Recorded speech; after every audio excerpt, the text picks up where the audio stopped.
Assalamualaikum warahmatullahi wabarakatuh. Alhamdulillahirabbil alamin wassalatu wassalamu ala asyrafil anbiya'i wal mursalin sayyidina Muhammadin wa ala alihi wa sahbihi ajma'in amma ba'd.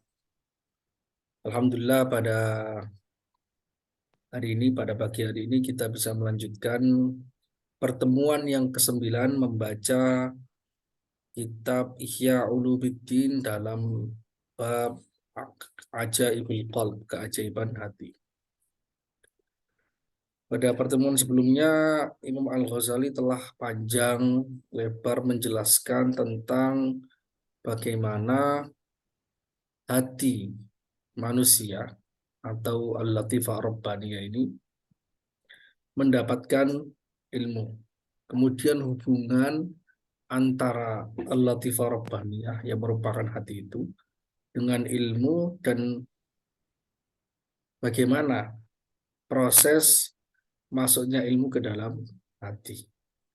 Ini penting sekali dibahas oleh Imam Al-Ghazali karena Imam Al-Ghazali sejak awal mengatakan bahwasanya yang menerima ilmu, menerima informasi, dan nantinya juga berpotensi menerima ma'rifat, menerima iman, dan segala hal yang terkait dengan hal-hal yang sangat sakral, itu posisinya ada di Latifah Rabbaniyah. Karena itu beliau menjelaskan bagaimana hati jika semakin terang, semakin jernih, maka dia juga akan memantulkan, merefleksikan gambar seperti pantulan kaca dengan secara sempurna. Sehingga dia bisa menghasilkan, memancarkan, menerima ilmu dari Allah Subhanahu wa taala dengan lebih jelas dan mencerahkan. Oke, baik. Qala al-muallif, qala al-imam Hujjatul Islam Muhammad ibni Muhammad Al-Ghazali At-Tusi Asy-Syafi'i rahimahullahu taala wa nafa'ana bihi wa bi 'ulumihi fid dharain amin. Saya baca dulu. Wa kama annal mir'ata la tankashifu fiha as-suwaru li khamsati umur. Sebagaimana cahaya tidaklah bisa terefleksikan padanya, beberapa gambar-gambar tidak akan terefleksikan pada kaca karena 5 hal. Jadi hati itu diumpamakan oleh Imam Al-Ghazali sebagai kaca.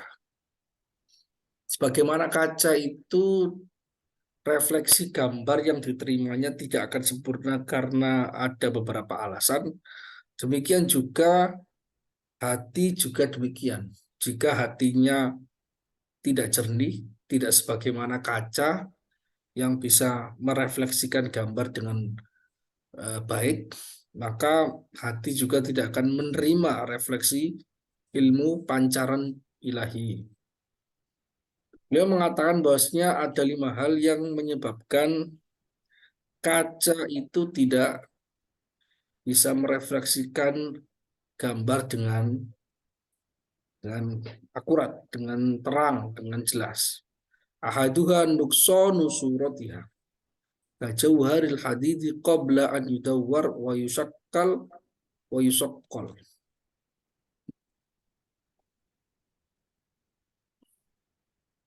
Alasan pertama, kenapa tidak ada refleksi gambar pada kaca?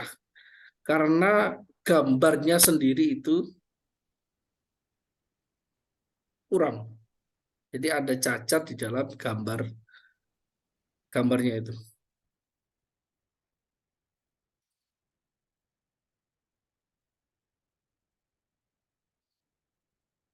Oh. Jadi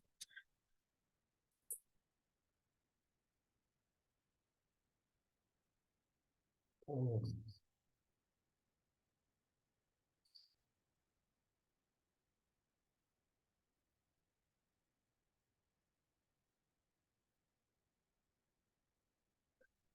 Karena gambarnya, yang dimaksud karena gambarnya kurang itu maksudnya itu gambar bentuk dari Karena cacatnya bentuk dari kacanya. Pertama itu karena cacatnya bentuk kacanya. Seperti jauharil hadid. Saya memahaminya itu seperti biji batu, pasir kuarsa ya. Kan dia itu bentuknya juga biji-biji besi gitu, semacam biji besi. Qabla an yudawwar, sebelum dibentuk, sebelum diproses, kemudian dibentuk dan dimengkilapkan. Jadi dia tidak bisa memantulkan cahaya. Kenapa? Karena dia belum dibentuk seperti kaca yang sempurna. Jadi demikian juga hati mestinya. Kalau hati memang tidak dipersiapkan untuk bisa menerima dan merefleksikan gambar, merefleksikan ilmu, maka dia tidak akan bisa menerima ilmu. Tidak ada istiadat, tidak ada potensi untuk menerima ilmu di sana. Wasani yang kedua li khubthihi wa sadaihi wa kuduratihi wa in kana tamma syakr. Karena buruk, karena berkarat kacanya itu, dan karena berdebu. Meskipun bentuknya sempurna. Yang pertama itu karena bentuknya belum sempurna. Yang kedua bentuknya sempurna namun terhalang oleh kotoran-kotoran yang melekat pada permukaan kacanya. Karena itu tidak bisa merefleksikan gambar dengan sempurna. Wathalitsu likaunihi ma'dulan bihi an jihati surati ila ghairiha kama idza kanat as-suratu wara'al mir'ah. Yang ketiga karena dia dipalingkan dari arah gambar menuju ke arah selain gambar. Sebagaimana jika gambarnya itu justru berada di belakang kaca. Jadi tidak akan bisa memantulkan. Jadi kalau hatinya memang tidak diarahkan untuk tawajuh, mengarah ke ilmu yang ingin dikehendaki, tidak berniat untuk tawajuh pada Allah, tidak berniat ke ma'rifat, ya tidak akan mendapatkan ilmu ma'rifat. Walladzina jahadu fina lanahdiyannahum subulana. Siapapun yang berjihad, berusaha keras di jalan kami, maksudnya untuk mendapatkan ma'rifat kami, mengenal Allah, mengingat Allah, maka dia akan diberikan jalan-jalannya, ada potensi untuk berhasil. Kalau sejak dari awal ma'dulan bihi, dia tidak bertujuan untuk sana. Sejak dari awal tujuannya hanya dunia, tidak pernah bertujuan untuk akhirat dan Allah. Maka tidak akan mendapatkan pantulan cahaya-cahaya, rahmat cahaya ma'rifat. Warabi'u lihijabin mursalin bainal mir'ati was surah. Yang keempat, gambar tidak terrefleksikan dalam kaca karena ada penutup yang dibentangkan antara kaca dan gambar. Kacanya udah bagus, gambarnya sudah berada di depan, namun di tengah-tengahnya ada hijab penutup yang dibentangkan. Tidak akan bisa merefleksikan karena ada penghalang. Nanti dijelaskan. Jadi ada penghalang, hati itu tidak bisa menerima pancaran ma'rifat Allah Subhanahu wa taala, tidak menerima rahmat Allah. Padahal Allah Subhanahu wa taala terus broadcasting rahmat kepada seluruhnya. Afama yujibul muttarra idza da'a, ya kan? Kullu yanzilu rabbuna kulla lailatin ila sama'id dunya fayunadi hal min mustaghfirin fa ujibalah. Seperti itu kan. Jadi udah disediakan tapi kita terhalang karena beberapa hal. Yang kelima, lil jahli bil jihatil lati fiha suratul matlubah hatta yata'adzara bisababihi an yuhadhiya biha syatra surati wa jihataha. Yang kelima karena tidak tahu arah di mana letak gambar yang dituju. Arahnya nggak tahu. Sehingga dia tidak mungkin untuk bisa mengarahkan atau mengarahkan lempengan kacanya itu ke arah gambar, sehingga tidak bisa merefleksikan gambar. Jadi itu penyebab mengapa tidak terjadi gambar, tidak terefleksikan gambar pada kaca. Fakadzalikal qalbu, demikian juga hati, karena diibaratkan oleh beliau sebagai hati. Hati adalah seperti kaca, maka kaca juga memiliki 4 alasan mengapa dia tidak bisa menerima pantulan-pantulan refleksi ma'rifat Allah Subhanahu wa taala. Demikian juga hati. Mir'atun musta'iddatun li anjaliya fiha haqiqatul haqqi fil umuri kulliha. Demikian juga hati itu adalah kaca yang berpotensi untuk menampilkan atau tampil padanya hakikat kebenaran dalam setiap persoalan. Dalam setiap persoalan. Jadi hati itu punya potensi untuk mengetahui hakikat segala hal. Alam semesta, hakikat-hakikat yang bisa dicapai oleh hati dan ditakdirkan olehnya. Wa inna ma khalatil qulubu 'anil 'ulum allati khalat anha li hadhil asbabil khamsah. Hati kosong dari ilmu yang dia seharusnya punya potensi mendapatkannya karena 5 alasan ini yang disebutkan tadi. Jadi kenapa hatinya orang yang bodoh itu tidak seperti hatinya orang wali, tidak seperti hatinya orang alim, latifah rabbaniyahnya kosong dari ilmu yang bermanfaat, kosong dari ma'rifat kepada Allah, kosong dari mengetahui tajalli asma Allah, karena ada 5 penyebabnya, sehingga dia tidak bisa sama dengan para hamba-hambanya yang dekat dan ma'rifat kepada Allah. Padahal semua hati, semua potensi, punya potensi. Kenapa? Karena sejak dari awal hati itu makhlukun rabbani. Dia latifah rabbaniyah. Makhluk yang diciptakan oleh Allah secara khusus memiliki sebagian sifat ketuhanan. Diberikan kekhususan sebagian sifat ketuhanan. Jadi hati kita itu makhluk rohani sejatinya, makhluk alamun malakut, alamul amr. Kok malah nggak terisi dengan ilmu-ilmu alamul amr, ilmu-ilmu ma'rifat, ilmu-ilmu dzauqiyah, ilmu-ilmu kasfiyah, ilmu ma'rifiyah, tajalli asma wa sifat? Ya berarti ada problem di dalam hatinya. Ada problem. Karena tidak seharusnya seperti itu. Yang pertama, awwaluha nuqsanun fi dzatil qalb. Pertama, karena ada cacat pada latifah rabbaniyah itu. Ada cacat, ketidaksempurnaan, kecacatan itu. Seperti apa? Kakol bisobi, seperti hatinya anak kecil. Latifah rabbaniyahnya dia dijadikan memang belum kuat untuk menerima ma'rifat-ma'rifat kepada Allah Subhanahu wa taala.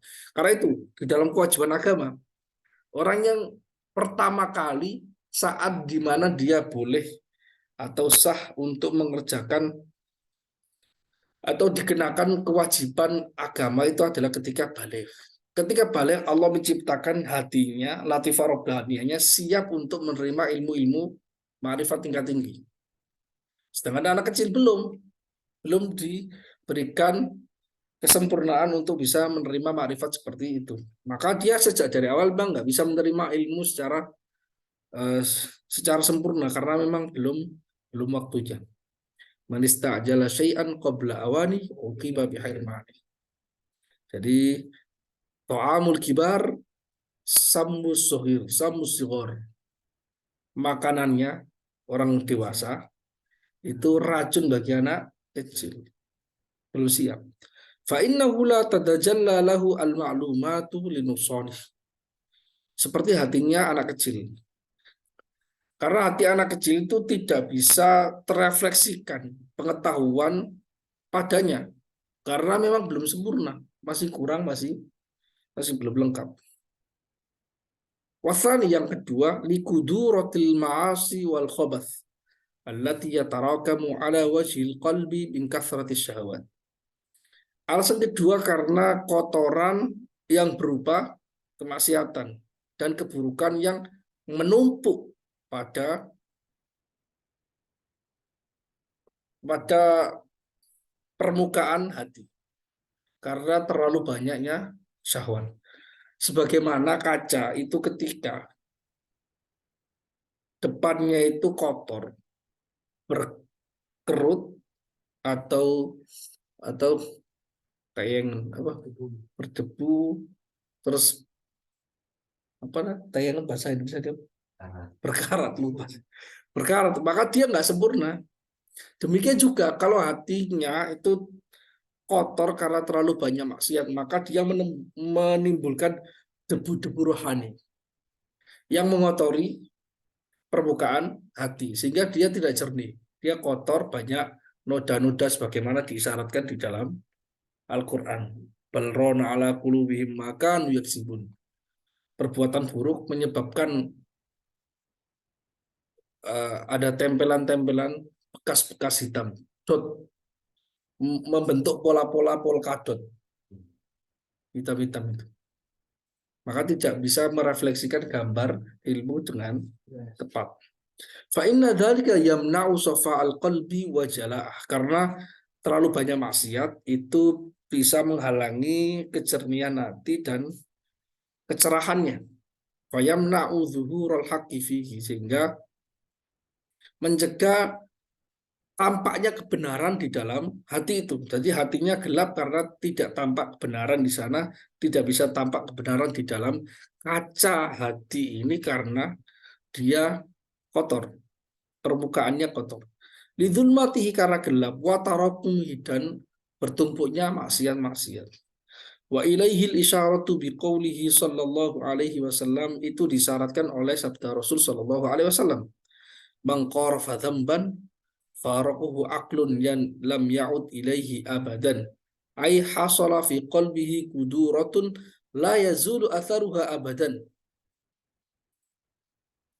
Barang siapa berbuat dosa, maka akalnya itu berpindah, meninggalkannya, tidak akan kembali. Maksudnya ini adalah di dalam hati, akal itu maksudnya hati juga lagi farobania. Di dalam hatinya ada kotoran yang bekasnya tidak akan menghilang selamanya.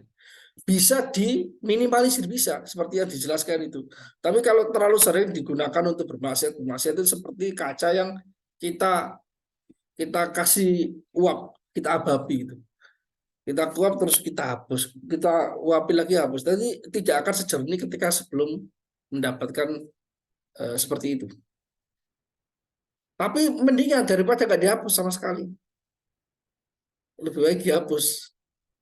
Idghayatuhu an yattabi'ahu yutbi'ahu bihasanatin tamhuha. Karena ujung dari melakukan maksiat itu pada hati adalah dia bisa membersihkannya dengan cara dia mengikutkannya atau melakukan perbuatan baik setelahnya sehingga dia bisa menghapus perbuatan buruk itu.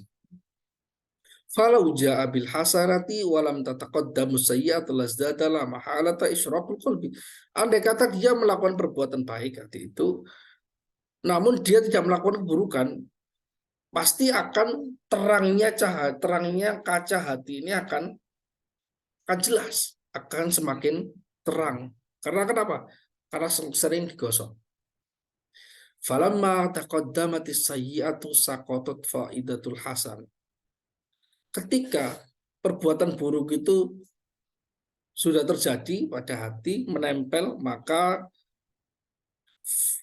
fungsi dari kebaikan yang untuk menerangkan hati itu nggak ada, gugur. Kenapa? Karena dia malah bukan menerangkan hati, hanya membersihkan kekotoran. Harusnya perbuatan baik itu bisa mencerahkan hati, mengkilapkannya, namun karena sudah ditempeli kotoran, maka justru tidak mengkilapkan, hanya sekedar meminimalisir kotoran. Lakin adal qalbu biha ila makana qabla sayyiati. Namun hati kembali lagi sebelum melakukan perbuatan buruk. Jadi dengan perbuatan baik itu bisa sedikit menghapus atau meminimalisir kotoran dalam hati. Walam yazdad biha nuron, namun tidak membuatnya berkilat. Terang benderang. Fahadha khusranun mubin. Ini rugi, sangat rugi sekali. Wa nuqsanun la hilatalah. Ini kekurangan yang tidak bisa dielakkan. Falaisatil mir'atul lati tatadannas thumma tumsah bil muskilati kallati tumsah bil muskilati atau misqalati li ziyadati jalaiha min ghairi darasin sabiq. Karena kaca yang terkotori kemudian dihapus dengan alat pembersih, alat pengkilap, tidaklah seperti kaca yang terus dikilapkan dengan alat pengkilap agar terangnya semakin benderang tanpa dikotori sebelumnya. Beda. Ada yang kadang hatinya itu kadang dikotori kemudian dibersihkan. Ada yang tidak dikotori tapi dibersihkan terus menerus. Yang dibersihkan terus menerus jauh lebih mengkilap. Demikian juga hati. Makanya itu kita ambil kesimpulan di sini, hatinya Nabi Muhammad SAW itu paling cerah. Hati paling cerah, paling berkilau yang dimiliki oleh seluruh umat manusia. Makanya itu beliau mengatakan ana sayyidu waladi Adam. Saya adalah tuannya seluruh makhluk, manusia juga otomatis. Karena kenapa? Karena yang paling terang hatinya itu hatinya Nabi Muhammad SAW. Nah, kalau paling terang berarti pantulan cahaya marifatnya itu paling lengkap, paling sempurna dibandingkan seluruhnya. Bahkan dibandingkan malaikat, bahkan dibandingkan seluruh makhluk Allah Subhanahu wa Ta'ala. Jadi kita ngikut Nabi karena Nabi itu yang terbaik di situ. Jadi kan mafhum mukhalafah seperti itu. Kalau manusia yang bukan maksum, yang bukan Nabi, kan kadang dikotori kemudian diusap, dikotori, dibersihkan, seperti itu. Nabi nggak pernah dikotori, maksum. Dibersihkan terus, mengkilap, maka akan menjadi hati yang paling terang, hati yang paling banyak menerima ma'rifat Allah Subhanahu wa Ta'ala, menerima kesempurnaan yang dihadatar. Karena itu para ulama menggambarkan Nabi Shallallahu Alaihi Wasallam sebagai al-insanul kamil. Manusia sempurna itu hanya Nabi. Karena nggak terkotori dengan perbuatan-perbuatan buruk yang mengotori hatinya, sehingga ma'rifatnya itu sempurna. Ma'rifatnya sempurna. Tidak seperti manusia kebanyakan. Fal iqbalu ala ta'atillah wal iradu an muqtadha syahwat walladhi yajlul qalba wa yusaffihi. Walidzalika qala Allah Ta'ala walladzina jahadu fina lanahdiyannahum subulana. Datang, tunduk menghadap Allah, taat kepada Allah, dan berpaling dari tuntutan hawa nafsu, itulah yang mengkilapkan hati dan menjernihkannya. Karena itu Allah Ta'ala berfirman, walladzina jahadu fina lanahdiyannahum subulana. Orang-orang yang berjihad, memperhatikan hatinya dan membersihkannya, berjuang di jalan kami, maka kami akan memberikan petunjuk dia beberapa jalan untuk menggapainya. Artinya kalau berusaha untuk membersihkan hati, maka nanti hatinya akan bersih, mengkilap, dan mudah sekali menerima pancaran ma'rifat Allah Subhanahu wa Ta'ala. Waqala sallallahu alaihi wasallam man amila bima alima warathallahu ilma ma lam ya'lam. Rasulullah sallallahu alaihi wasallam bersabda, barang siapa mengamalkan apa yang diketahui, maka Allah akan memberinya pengetahuan yang belum ia ketahui. Jadi belajar agar bisa diamalkan. Setelah diamalkan, nanti akan mendapatkan ilmu yang baru. Ya, karena pendorong amal itu awalnya itu ilmu. Namun setelah ilmu ini diamalkan, nanti akan mendapat ilmu yang baru. Asli. Itu terjadi dimanapun, bahkan bukan hanya di persoalan agama. Kita belajar teori masak misalnya. Misalnya saya belajar teori masak bebek. Teorinya belajar. Kemudian teorinya ini yang setelah saya pelajari, saya praktekkan. Nah, dengan praktek yang sering ini, lama-kelamaan saya mendapatkan ilmu baru. Bagaimana mengatasi kendala-kendala dalam persoalan produksi. Bagaimana ternyata ada beberapa bahan yang tidak seperti yang diharapkan. Ada kekurangan, kadang ketemu produk-produk atau bahan-bahan yang kualitasnya berbeda sehingga menghasilkan rasa yang berbeda. Itu kita mendapatkan pengetahuan-pengetahuan baru. Ya kan? Seperti itu. Jadi kita belajar agar bisa diamalkan ilmunya. Setelah diamalkan itu nanti mendapatkan ilmu baru. Karena banyak ilmu yang memang nggak bisa dipelajari secara langsung kecuali kita praktek. Banyak. Itu banyak sekali. Kita praktekkan dulu nanti memunculkan ilmu baru. Ilmu yang kedua dan ilmu yang pertama itu beda. Ilmu yang pertama itu mendorong kepada amal. Kemudian ketika diamalkan muncul ilmu baru. Misalnya kita belajar sholat, kita balik ke ilmu syariat ya. Belajar sholat. Belajar sholat wajib, kemudian kita belajar tata caranya, rukun-rukunnya, syaratnya udah lengkap. Kita praktekkan. Terus kita juga belajar bagaimana cara supaya sholat itu khusyuk. Karena khusyuk itu termasuk dituntut di dalam agama. Kemudian kita mencoba untuk melakukan sholat dengan khusyuk. Dilakukan berkali-kali di dalam sholat itu nanti akan menghasilkan ma'rifat. Nanti akan menghasilkan ma'rifat. Dan itu ma'rifat itu tentang sholat itu adalah ma'rifat, pengetahuan, ilmu yang berbeda dibandingkan kita sekedar belajar untuk sholat. Itu beda. Itulah tujuannya kenapa Allah Subhanahu wa taala nuntut orang yang berilmu agar mengamalkan ilmunya. Karena dia dengan mengamalkan ilmunya, itu nanti akan mendapat ilmu baru, yaitu ilmu tentang hudur hatinya, terus dia semakin dekat kepada Allah, itu dari mengamalkan ilmunya. Mengamalkan ilmunya. Itu teorinya seperti itu. Jadi ada dua ilmu yang satunya bisa dipelajari, satunya bisa hanya dirasakan. Jadi itu semuanya ilmu. Makanya nggak jarang para ulama itu mendapatkan apa ya?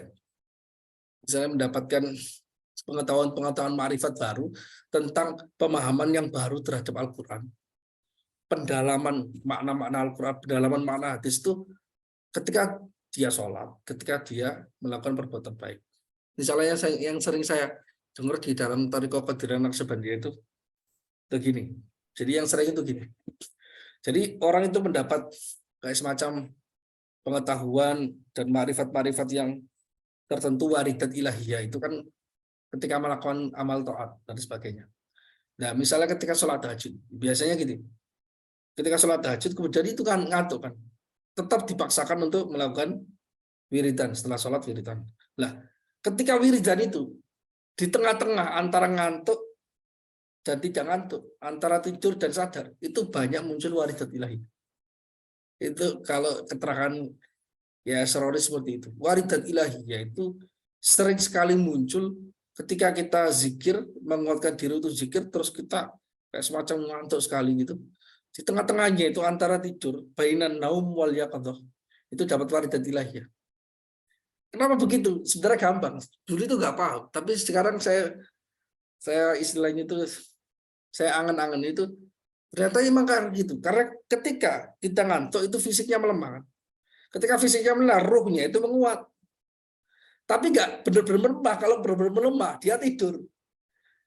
Kalau posisi tidur, akalnya nggak berfungsi. Ketika di tengah-tengah ini akalnya masih berfungsi. Ruhnya menguat, akalnya masih berfungsi. Makanya dia menerima pancaran ilahi banyak. Di tengah-tengah antara ngantuk. Tapi ngantuk ketika ibadah, bukan ngantuk ketika nonton film. Itu enggak. Ngantuk ketika ibadah, zikir itu di tengah-tengahnya itu sering sekali mendapat waridat ilahiyah. Sering. Namun waridat ilahiyah itu kalau saya gabungkan dengan keterangan misalnya beberapa guru kami di Mesir sini, waridat ilahiyah itu kadang pemahaman-pemahaman baru ketika melakukan zikir itu nggak bisa kita sebarkan, nggak bisa kita amalkan secara langsung dan nggak bisa kita percaya kebenaran karena kita nggak maksum, hati kita itu kadang itu ruh kita itu menangkapnya nggak sempurna. Waridatnya itu pasti maksum, tapi karena alatnya yaitu kitanya, ruh kita tidak maksum. Kadang tangkapannya nggak sempurna. Seperti kita nangkap ikan, ternyata masih lepas lagi. Karena masih kecil tangkapannya. Ya kan ya? Lah, setelah mendapatkan itu, setelah sadar itu biasanya masih ingat gitu. Lah, cara supaya nanti itu dipertimbangkan waridatnya itu apakah nanti itu berupa ilmu yang benar atau tidak. Jangan-jangan salah kesimpulan, jangan-jangan salah membaca pemahaman. Itu dengan cara dicari apakah ilmu baru ini bertentangan dengan ijma, bertentangan dengan Al-Quran yang zahir, bertentangan dengan nas hadis dan sebagainya. Kalau tidak ada pertengahan itu berarti ilmu baru. Makanya banyak para ulama sufi itu menemukan penafsiran-penafsiran baru ya ketika itu. Tapi syaratnya penafsirannya dapat itu semacam ilham. Waridatil ilahiyah semacam ilham. Syaratnya yaitu dia itu jangan langsung diekspos dulu, jangan, tapi dia kayak semacam dipadatkan, idenya itu dipadatkan dulu, dicek apakah benar tidak bertentangan dengan Al-Quran hadis. Kalau tidak bertentangan sama sekali, bahkan ada isyarat ulama-ulama sebelumnya, yaitu berarti dia itu ma'arif dzauqiyah. Itu ilmu baru yang kedua. Tahu nggak? Ilmu baru yang kedua yang saya katakan. Ilmu pertama itu belajar itu, kemudian diamalkan nanti memunculkan ilmu yang baru. Makanya sebagian ulama mengatakan ilmu tasawuf itu adalah buah dari amal. Buah dari ilmu apapun. Maksudnya buah dari ilmu apapun itu buah dari ilmu yang pertama. Kalau ada yang mengatakan buah dari amal, itu maksudnya itu setelah mengamalkan ilmu yang pertama. Buahnya itu ma'arif dzauqiyah, kasfiyah, adab dan sebagainya. Itu.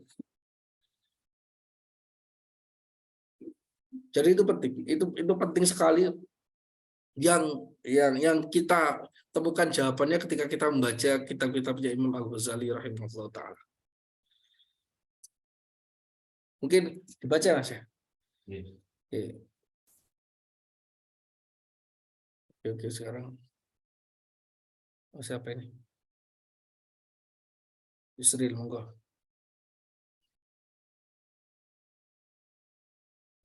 Ya, silakan baca.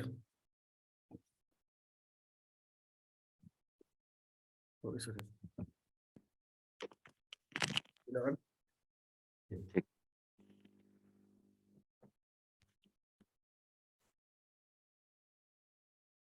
Oke, silakan.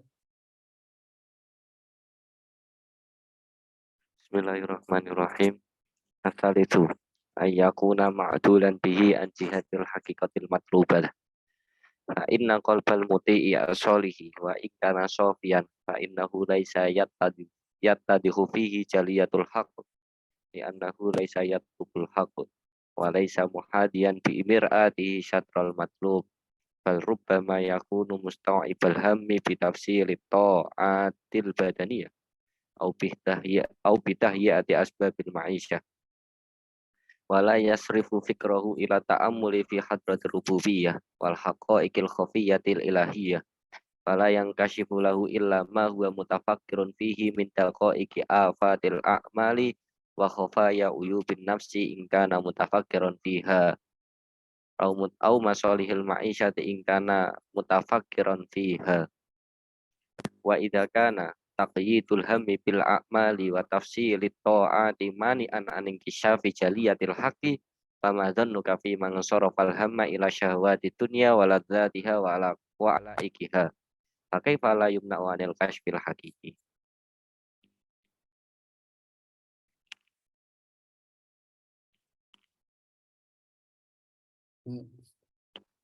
Pembahasan ini semakin menarik ya, semakin menarik, misalnya menarik, dan saya baru ketemu jawabannya di sini beberapa hal yang saya tahu. Ini penting sekali. Oke, yang ketiga penyebab hati tidak bisa merefleksikan ilmu padanya, tidak bisa merefleksikan marifat, menerima pancaran-pancaran ilmu ilahi. Itu yang ketiga sebabnya ayyakuna ma'dulan bihi an jihadil haqiqatil matlubah. Karena dia berpaling dari arah hakikat yang dituju. Jadi arahnya nggak tepat. Yang dia tuju gambarnya ada di depan, tapi kacanya dia alihkan ke samping kanan atau samping kiri atau membelakangi. Maka tidak akan bisa merefleksikan gambar. Demikian juga kalau dia tujuannya ingin mengenal Allah, tapi hatinya ini diarahkan bukan ke Allah, ke yang lain, ke surga misalnya, ke neraka misalnya, ke ibadah misalnya, itu nggak akan bisa mencapai, dzauq seperti itu, nggak akan bisa. Kenapa? Karena fa inna qalbal muti'is shalih wa in kana safiyan fa innahu laisa yattadihu fihi jaliyatul haq. Karena hatinya orang hamba yang taat pun, yang soleh, yang taat itu meskipun jernih, dia tidak akan bisa tampak padanya, tercetak padanya, terefleksi pada hati yang diibaratkan kaca tadi, kebenaran tidak terrefleksikan di sana. Li'annahu laisa yatlubul haq. Karena dia tidak mencari kebenaran. Jadi dia tidak berniat untuk menuju ke arah sana, maka tidak akan mendapatkannya. Harus ada tawajuhnya. Lah, dan ini tawajuh ini yang dimiliki oleh orang-orang sufi, orang-orang yang belajar ilmu tasawuf dan ilmu tarekat. Tidak seperti orang yang sekedar mengamalkan syariat tapi tidak bertarekat itu. Karena sejak dari awal mereka tujuannya untuk mengamalkan syariat, tapi tidak ingin mengenal Allah. Makanya nggak dapat, ma'rifatnya nggak dapat. Karena itu kan definisi paling jelas itu tentang paling singkat dan paling jelas tentang perbedaan antara syariat, tarekat dan hakikat. Itu kan perbedaannya asyariah hiya anta abdullah. Ya kan? Syariat itu kamu menyembah Allah, itu syariat. Kalau at-thariqah hiya an taqsidallah. Bertujuan mengarahkan tawajuh ke Allah. Jadi an taqsidahu. Itu tarekat.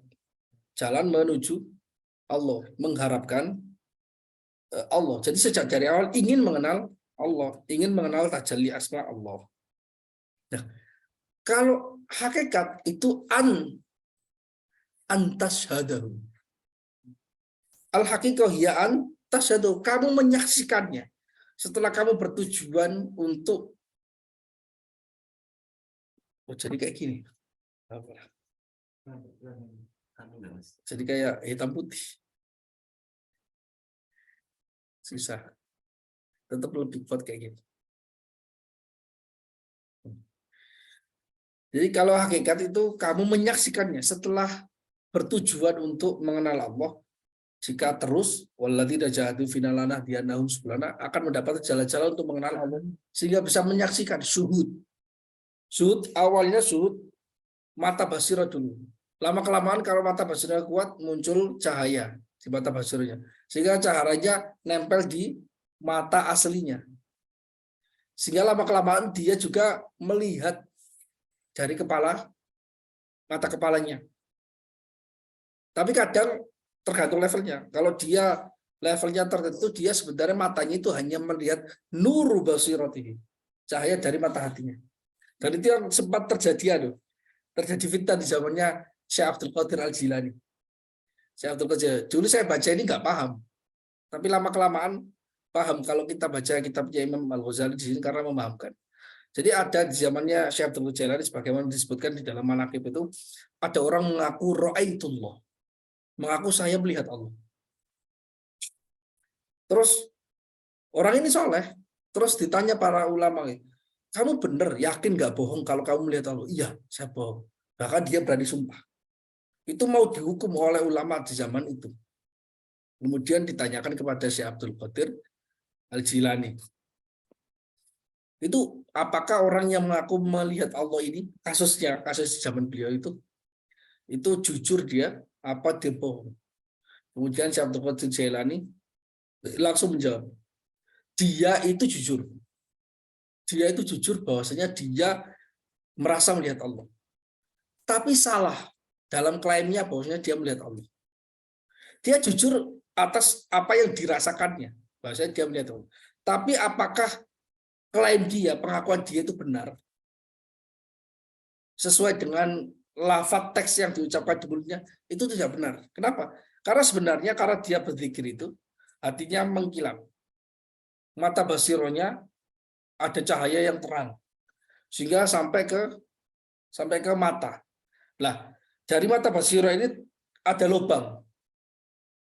Dari mata basirah itu ada lubang di mana mata basirah ini bisa tembus ke mata. Lah, matanya ini dia seolah-olah melihat Allah, padahal dia melihat nur basirati. Dia hanya melihat cahaya dari basirahnya dia, di mana basirah dia itu melihat Allah, tapi matanya nggak melihat Allah. Tapi matanya hanya melihat pantulan cahaya. Jadi level dia itu masih belum ke situ. Dia hanya melihat pantulan dari cahaya mata basiro, yang cahaya mata basiro itu sedang suhud kepada Allah. Jadi kalau udah kuat itu sampai secara fisik pun terpengaruhi, seolah-olah dia melihat Allah. Dan di dalam kitab-kitab tasawuf kan disebutkan, banyak kitab hadis disebutkan, beberapa para ulama salaf itu mengaku pernah melihat Allah. Di antaranya yaitu Imam Ahmad bin Hambal. Beberapa kali beliau mengatakan saya melihat Allah. Bukan fisik, ya, bukan fisik. Ini nggak berbicara soal fisik ini. Beda lagi. Nah, oke. Jadi intinya gini, kalau hati itu udah baik, udah terang, tapi kalau dia nggak bertujuan untuk ma'rifat ke Allah, tidak akan sampai, tidak akan ma'rifat. Nah, itu bedanya, karena orang yang bertarekat itu bertujuan agar dia meningkatkan derajatnya, bukan sekedar dia jadi muslim kemudian selesai. Tapi tujuannya itu untuk meningkatkan makom supaya lebih dekat ke Nabi Shallallahu Alaihi Wasallam. Karena Nabi itu makomnya tinggi.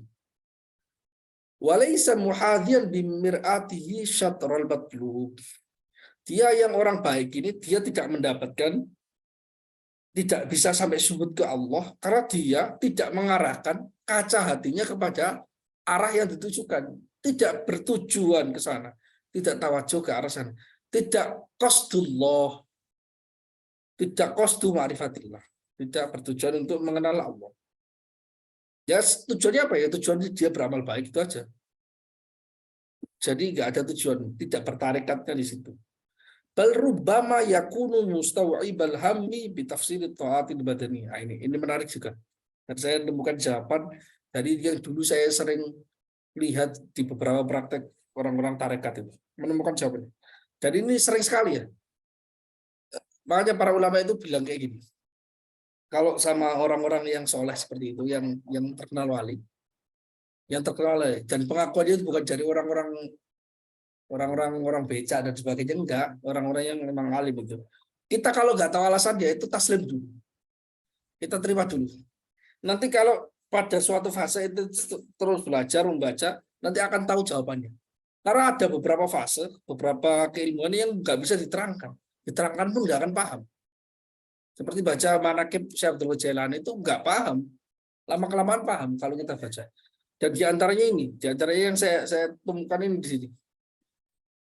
Dan kita mau jawabannya di sini dan mencocokkan, oh ternyata itu salah satu semacam alasan para ulama sebagian mengamalkan demikian. Gini, bal rubbama, terkadang orang yang soleh tadi itu justru himmahnya itu memikirkan perincian ibadah secara zahir, ibadah fisiknya.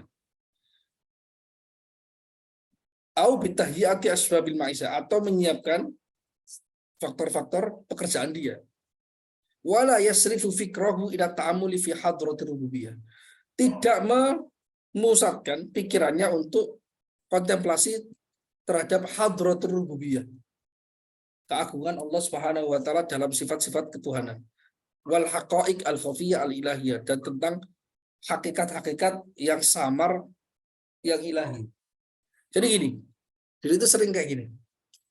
Yang saya lihat itu gini, supaya menghindari dari orang ketika sholat itu bisa khusyuk, bisa menuju ke Allah, tawajuh ke Allah, itu diantaranya kamu jangan terlalu fokus ke urusan sah dan tidaknya sah sholat. Sah dan tidak sahnya sholat, rukun dan syarat itu diselesaikan semuanya sebelum Allah Akbar. Jadi yang sering saya lihat itu misalnya ya Rory Kestia itu dan murid-muridnya yang senior-senior itu ketika takbir itu gini, Allahu Akbar. Jadi nggak seperti Allah istighfar enggak. Karena istighfar gini, apalagi kita orang-orang awam, itu malah yang kepikiran tadi itu syaratnya lengkap nggak? Memerinci ibadah-ibadah fisiknya dia, yang sebenarnya itu nggak dituntut oleh syariat. Bahkan kalaupun dia lupa, itu kan nggak masalah kan? Selama dia udah memenuhi target sesuai dengan apa yang dilakukan mampunya. Jadi ketika Allah Akbar langsung saja, langsung tawajuh. Kalau ketika Allah Akbar di awalnya itu malah memikirkan banyak hal, itu nggak semuanya bisa. Nggak semuanya bisa menggabungkan antara memikirkan kelengkapan ibadah zahir dengan sekaligus tawajuh secara batin. Untuk meringankan beban. Tawajuh memikirkan tentang persoalan-persoalan yang persoalan dohir itu, perincian-perincian sholat dan sebagainya, itu selesaikan sebelum Allahu Akbar. Ketika Allahu Akbar langsung intilaknya langsung menuju ke Allah. Itu yang sering dilakukan. Makanya mereka enggak panjang itu enggak. Bahkan dia kalau terlalu sering ini jatuhnya ke was-was. Lah orang was-was itu orang baik. Orang was-was kan dinas oleh para ulama. Orang yang was-was itu tidak was-was itu tidak akan menghinggapi kecuali kepada orang-orang soleh. Orang soleh saja, tapi bukan orang makrifat, bukan orang yang alim. Enggak. Kenapa? Karena dia terlalu memikirkan persoalan perincian-perincian itu. Seolah-olah Allah Ta'ala itu akan mengadab ketika kita salah sekali aja dalam persoalan dohir. Enggak selalu. Ada lupa, dikasih lupa, dan sebagainya. Jadi ilmu fikih itu selesaikan sebelum takbir. Ketika takbir itu yang dipakai itu ilmu tasawufnya, tawajuhnya yang dipakai. Ya kecuali kentut ya, kecuali kentut di tengah-tengah sholat kan berarti dia itu saking parahnya sehingga dia membatalkan cara fikih. Itu caranya. Nah, supaya dia bisa ada momen, ada waktu, ada kesempatan untuk tolabul haq, tawajuh kepada Allah. Bukan memikirkan perincian-perincian itu. Dan itu terjadi. Dulu itu ada ceritanya kalau di versi di Kiai di Jawa ya, di Nusantara itu versinya itu Kiai Khalil Bangkalan ketika beliau itu mondok di pesantren Langitan. Ketika itu beliau masih kecil, belum balik. Terus ketika sholat itu di belakang gurunya malah dia ketawa. Terus setelah sholat, gurunya negur. Siapa tadi yang ketawa? Dia ngaku, saya ketawa. Kenapa kamu ketawa? Karena saya melihat ada di atas kepalanya imam tadi, guru saya itu ada nasi. Jadi gurunya itu lapar, kepikiran gitu. Jadi nggak fokus ke situnya. Ada lagi cerita tentang katanya Imam Al-Ghazali itu yang pertama lebih dulu ma'rifat ke Allah itu justru adiknya Imam Ghazali. Imam Ghazali malah ketinggalan. Gara-gara apa? Gara-gara gini, Imam Al-Ghazali mulai menempuh jalur-jalur ketarikatan itu karena diingatkan oleh adiknya. Adiknya itu diimami karena lebih alim Imam Ghazali, ilmu dzahirnya lebih alim Imam Ghazali, udah jadi guru besar. Imam Ghazali ngimami. Kemudian adiknya itu di belakang. Kemudian adiknya itu ketawa. Ya ketawa atau membatalkan, saya lupa pokoknya itu. Setelah sholat, itu tanya, kenapa kamu kok membatalkan atau ketawa tadi itu? Ya saya gimana ya? Bisa sholat dengan tenang. Saya ngelihat kepala, di atas kepalamu itu ada darah wanita. Jadi Imam Ghazali saking alimnya itu sampai ketika sholat itu terpikir tentang perincian detil-detil fikih dalam masalah haid. Masalah itu kan termasuk masalah yang paling rumit di dalam fikih Syafi'i, sebagaimana dinas oleh Imam An-Nawawi dan Ashabus Syafi'iyah secara umum ya. Sampai saking alimnya itu ke bawah-bawah. Jadi ketika sholat jangan bawa ilmu fikih dulu yang sebelum-sebelumnya. Jadi tawajuhnya langsung ke Allah. Tersadarkan. Ya kalau kayak gitu nggak ada tawajuhnya ke Allah, ya nggak akan mendapatkan marifat, nggak akan mendapatkan waridat ilahiyah dari Allah Subhanahu wa taala. Karena memang nggak bertujuh. Dia itu seolah-olah kaca hatinya itu dipalingkan ke arah yang lain yang bukan tujuan utamanya. Seperti itu kan gampang. Fala yang kasih fulau illa ma huwa mutafakkirun fihi. Dia tidak akan tersingkap baginya kecuali hal yang dia pikirkan, dia fokuskan di sana. Berupa perincian keburukan amal perbuatan dan aib-aib yang tersembunyi dalam hati jika dia memikirkannya. Au masalihil ma'isha in kana mutafakkiran fiha, atau persoalan pekerjaan, masalah pekerjaan jika dia memikirkannya. Dan ini memang berat, perlu dilatih. Saya sendiri nggak bisa. Saya bisa memahami tapi mengamalkan ya belum tentu. Tapi paling tidak kita tahu teorinya agar nanti suatu ketika kita berdoa bisa diberikan oleh Allah jazbah sehingga menarik, sehingga kuat ke arah sana dengan bantuan ilahi. Wa idza kana taqyidul hammi bil a'mali wa tafsiri ta'ati mani'an an kisafi jaliyatil haqqi fama dhannuka fi man sarafa al hamma ila syahawatid dunya wa ladzatiha wa alaikiha. Jika menggantungkan atau mengikat fokus dengan amal perbuatan ibadah dan perincian ketaatan kepada Allah saja itu bisa menghalangi dari tersingkapnya kebenaran, ma'rifat ilahiyah. Bagaimana dugaanmu terhadap orang yang memfokuskan pikirannya pada kesenangan duniawi, kelezatannya dan hal-hal yang menghalanginya? Yang memikirkan hal yang baik saja itu bisa menghalangi kemakrifat, apalagi memikirkan hal yang nggak baik. Ma'rifat itu ada ma'rifat dzauqiyah, kasfiyah tentang adab yang tujuannya adalah meningkatkan derajat dan makom.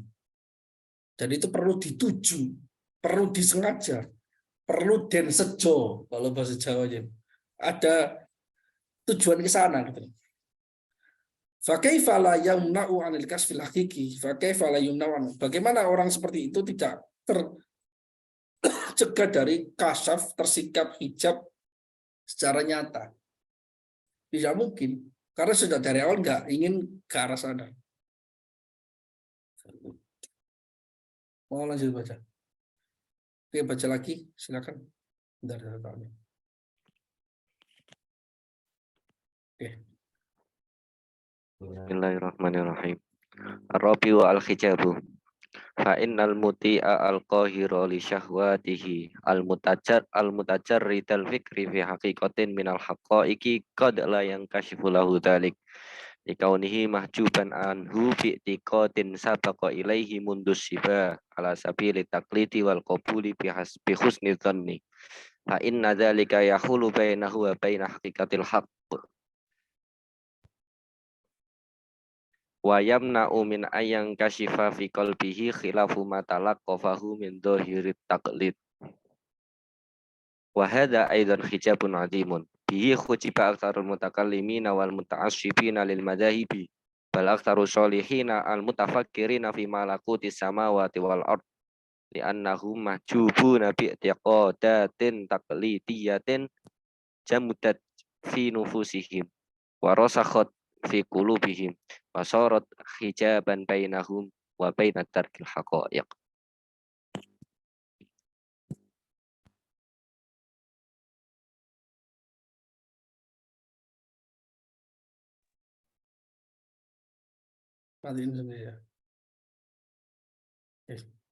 Yang keempat, penghalang hati, yaitu latifah robbaniyah, sehingga dia tidak mendapatkan ma'rifat, tidak mendapatkan refleksi ilmu-ilmu ketuhanan, karena adanya hijab. Hijab yang menghalangi, penutup yang menghalangi antara hati dia yang digambarkan seperti kaca ini dengan pengetahuan ketuhanan, ma'rifat dan sebagainya.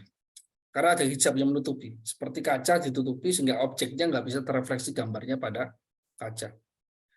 Mengapa demikian? Imam Ghazali mengatakan, fa innal muti al-qahir li syahwati al-mutajarrida al-fikri fi haqiqatin minal haqa'iq. Orang yang taat dan sudah mengekang syahwatnya dan memfokuskan pikirannya terhadap satu hakikat ketuhanan. Qatla yang kasih budzalika, terkadang tidak bisa mendapatkannya, tidak terbuka hijabnya. Bukan karena apa, Pak? Tapi likaunihi mahjuban anhu, karena dia terhijab oleh sesuatu. Hijabnya ini karena apa? Bi'tiqadin sabaqa ilaihi mundus siba ala sabili taqlid wal qabuli bi husnil dzan.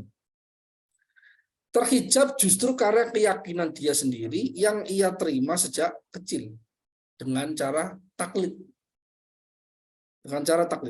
Ini level penghalang ma'rifat, levelnya agak tinggi.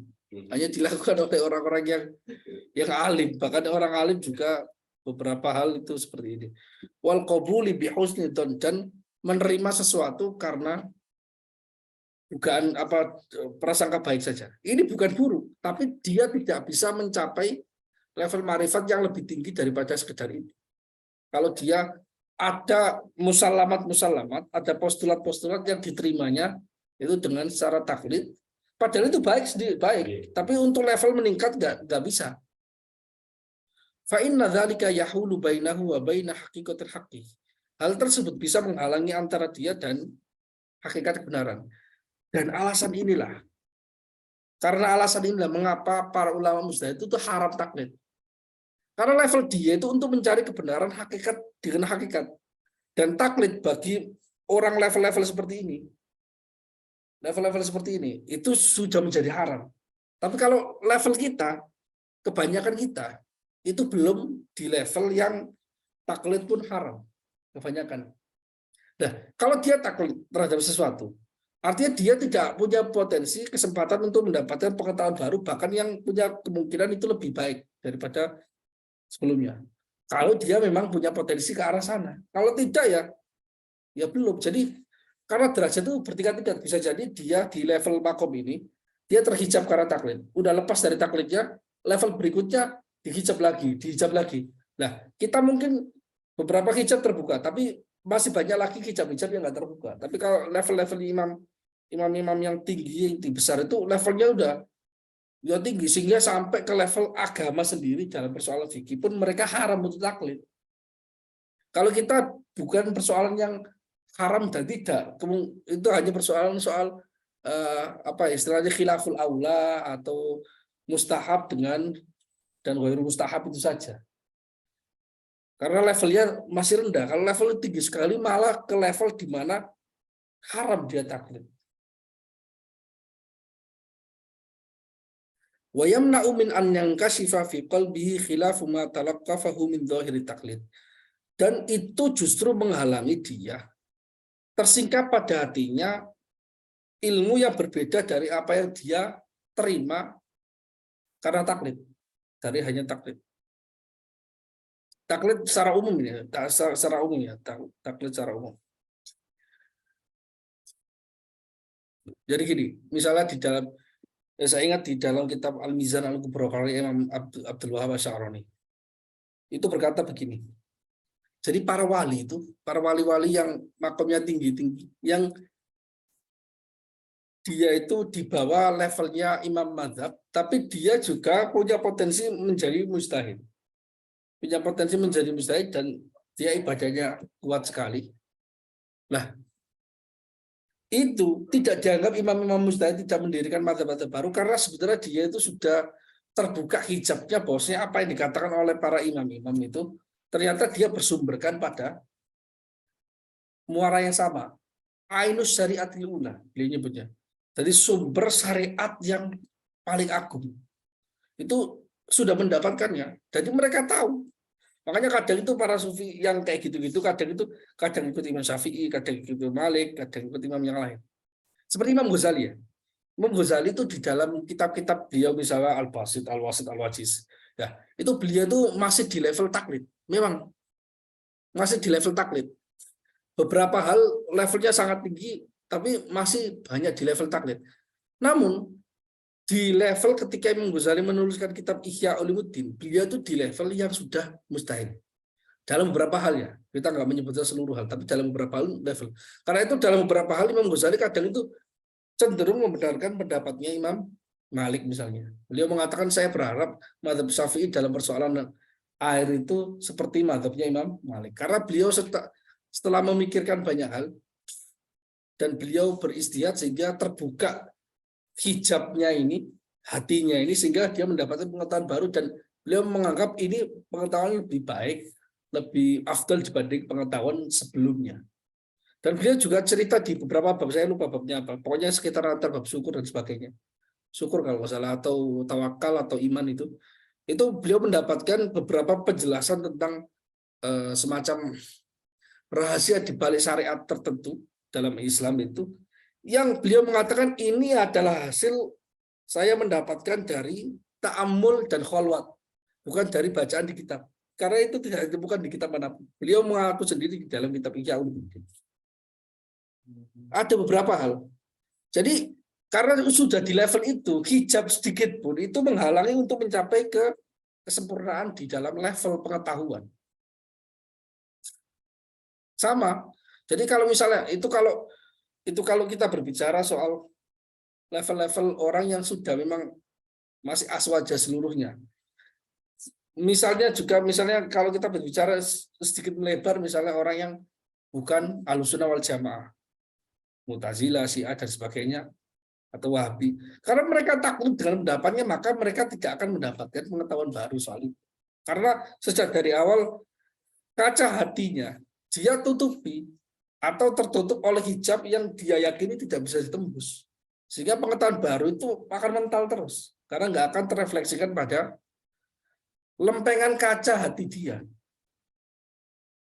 Demikian juga kalau kita hanya menganggap bahwasanya misalnya tentang ma'rifat Allah Subhanahu wa taala itu adalah apa yang kita dengar, levelnya hanya apa yang kita dengar sejak kecil dari guru-guru kita, dari seluruhnya itu hanya itu saja, tidak mencoba untuk suluk ke arah di mana Imam Ghazali juga suluk ke arah mereka suluk, sehingga ingin mengetahui gimana, maka nggak akan bisa mencapai. Kalau mencoba suluk seperti itu akan bisa mencapai teorinya, meskipun memang berat, diamalkan berat.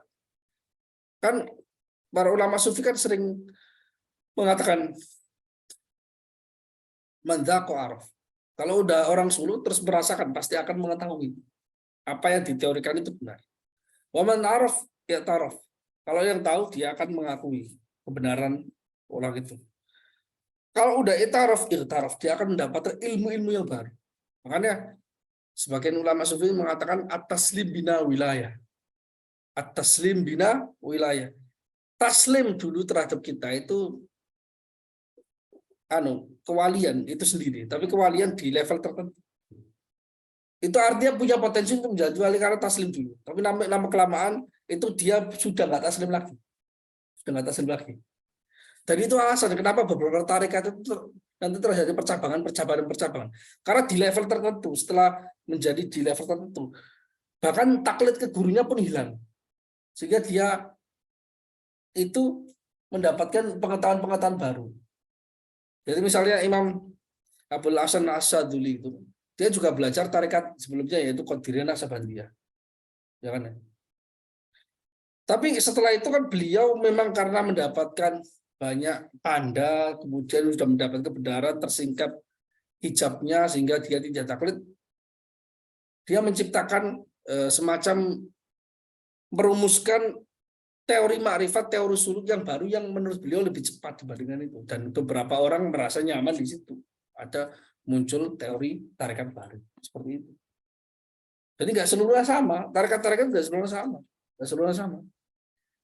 Misalnya kalau kita baca biografinya Syekh Ahmad bin Idris, pendiri tarekat Idrisiyah. Beliau awalnya itu mengawali suluknya itu dengan tarekat Qadiriyah. Namun akhirnya karena di level tertentu beliau itu merasa bahwasanya ini sudah level mentokku di sini dan dia mendapatkan ilmu baru, dia akhirnya berpindah ke Saduliyah.